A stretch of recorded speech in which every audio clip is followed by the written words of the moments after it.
श्री गणेशाय नमः। पुरुषोत्तम मास महात्म्य कथा अध्याय 13।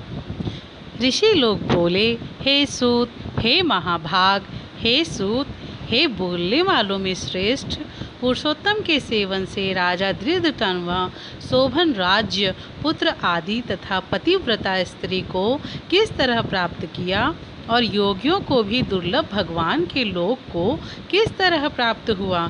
हे तात, आपके मुख कमल से बार बार कथासार सुनने वाले हम लोगों को अमृतकार करने वालों के समान कथामृत पान से तृप्ति नहीं होती है। इस कारण से इस पुरातन इतिहास को विस्तार पूर्वक कहिए।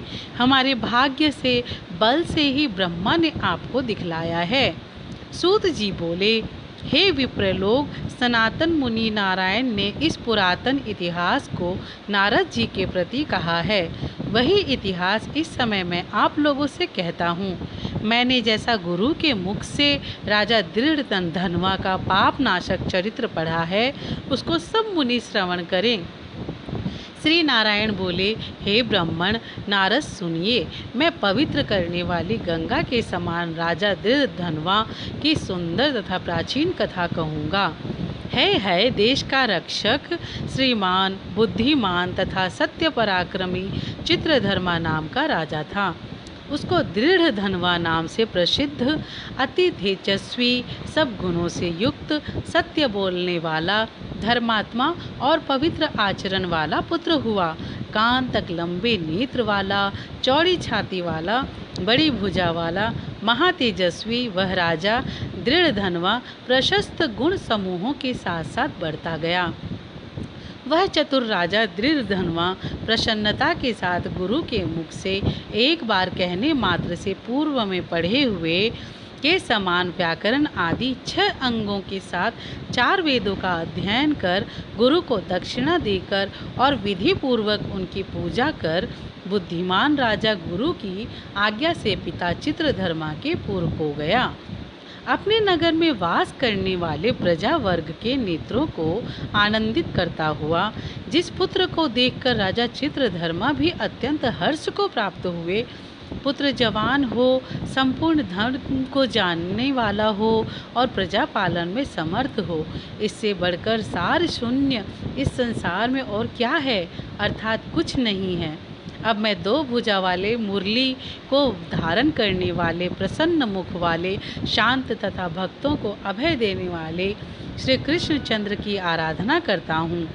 जिस तरह ध्रुव, अम्बरीश, शरधाती, ययाति, प्रमुख राजा और शिवी, रंतिदेव, शशबिंदु, भगीरथ, भीष्म, विदुर, दुष्यंत और भरत, पृथु, उत्तानपाद, प्रहलाद, विभीषण, ये सब राजा तथा और अन्य राजा लोग भी अनेकों लोगों को त्याग कर इस अनित्य शरीर से पुरुषोत्तम भगवान का आराधन कर नित्य सदा रहने वाले विष्णु पद को चले गए।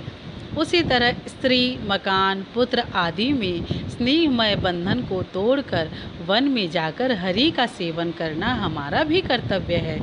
ऐसा मन में निश्चय कर समर्थ राजा दृढ़धनवा को राज्य का भार देकर स्वयं विरक्त हो शीघ्र पुलह ऋषि के आश्रम को चला गया।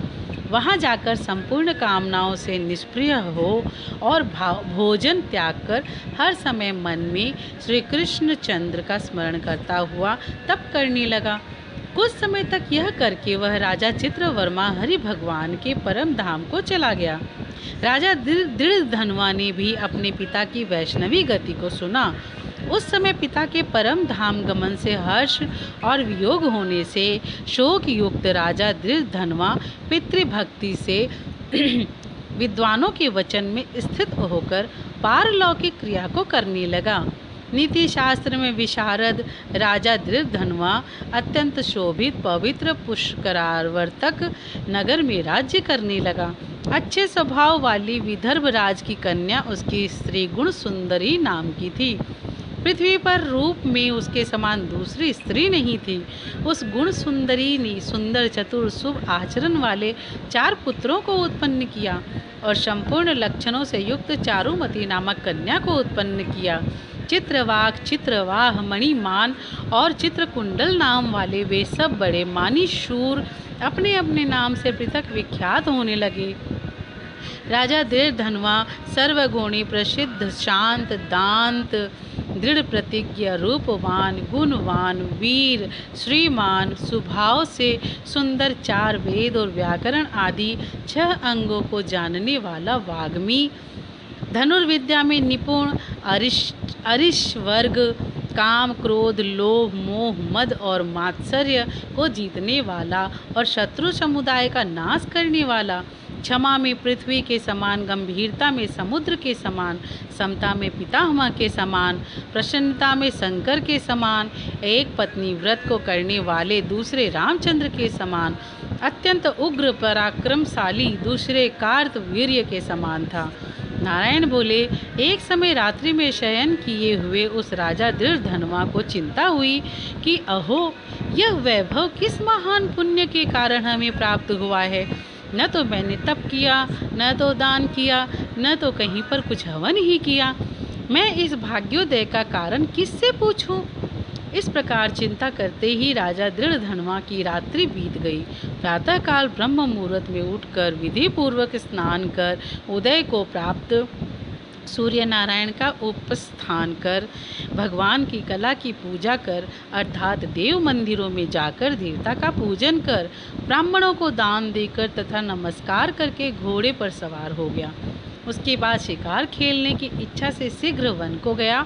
वहाँ पर बहुत से मृग, वराह, सिंह और गवयों का शिकार किया। उसी समय राजा धीरधनवा के बाण से घायल होकर कोई मृग बाण सहित शीघ्र एक वन से दूसरे वन को चला गया। रुधिर गिरे हुए मार्ग से राजा भी मृग के पीछे गया, परंतु मृग कहीं झाड़ी में छिप गया और राजा उस वन में उसे खोजता ही रह गया। पिपासा से व्याकुल उस राजा ने समुद्र के समान एक तालाब को देखा। वहां जल्दी से जाकर और पानी पीकर तीर पर चला आया। वहां घनी छाया वाले एक विशाल वट वृक्ष को देखा। वह वृक्ष की जटा में घोड़े को बांधकर राजा वहीं बैठ गया। उसी समय वहां पर कोई एक परम सुंदर सुग्गा राजा को मोहित करने वाली तुलना रहित मनुष्यवाणी को बोलता हुआ आया। केवल राजा को बैठे देखकर उसको संबोधित करता हुआ एक ही श्लोक को बार बार पढ़ने लगा कि इस पृथ्वी पर विद्यमान अतुल सुख को देखकर तू तत्व का चिंतन नहीं करता है तो इस संसार के पार को कैसे जाएगा। बार बार इस श्लोक को राजा धीरधनवा के सामने पढ़ने लगा।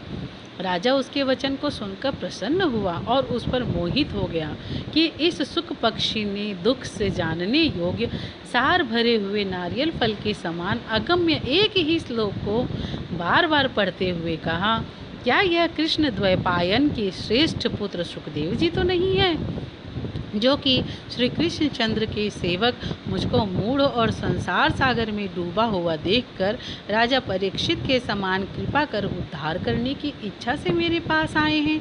इस तरह चिंता करते हुए राजा धीरधनवा की सेना समीप आ गई। शुक पक्षी राजा को उपदेश देकर स्वयं अंतर ध्यान हो गया। उस शुक पक्षी के वचन को स्मरण करता हुआ राजा अपने पुर में आकर बुलाने पर भी नहीं बोलता है और निद्रा रहित हो उसने भोजन को भी त्याग दिया था। तब एकांत में उसकी रानी ने आकर राजा से पूछा। गुण सुंदरी बोली, हे पुरुषों में श्रेष्ठ, यह मन में मलिनता क्यों हुई? हे भूपाल, पृथ्वी के रक्षक, उठिए उठिए, भोगों को भोगिए और वचन बोलिए। देवताओं से भी दुख से जानने योग्य उस शुक पक्षी के सत्य वचन का स्मरण करता हुआ रानी गुण सुंदरी को प्रार्थना करने पर वे राजा धीरधनवा कुछ नहीं बोले। पति के दुख से अत्यंत पीड़ित वह रानी भी दीर्घ श्वास लेकर अपने स्वामी की चिंता के उत्कट कारण को ना जान सकी। इस प्रकार चिंता में मग्न राजा का कितना ही समय बीत गया, परंतु संदेह सागर से पार करने वाला कोई भी कारण वह देख न सके। नारद जी बोले, हे मुने, इस तरह चिंता को करते हुए पृथ्वीपति राजा धीरधनवा का क्या हुआ सो आप कहें, क्योंकि हे मुने, निर्मल वैष्णव चरित्र थोड़ा भी यदि सुना जाए तो पापों का नाश हो जाता है। इति श्री ब्रह्मणारदी पुराणे पुरुषोत्तम मास महात्मने त्रयोदशो अध्याय। श्री राधे राधे।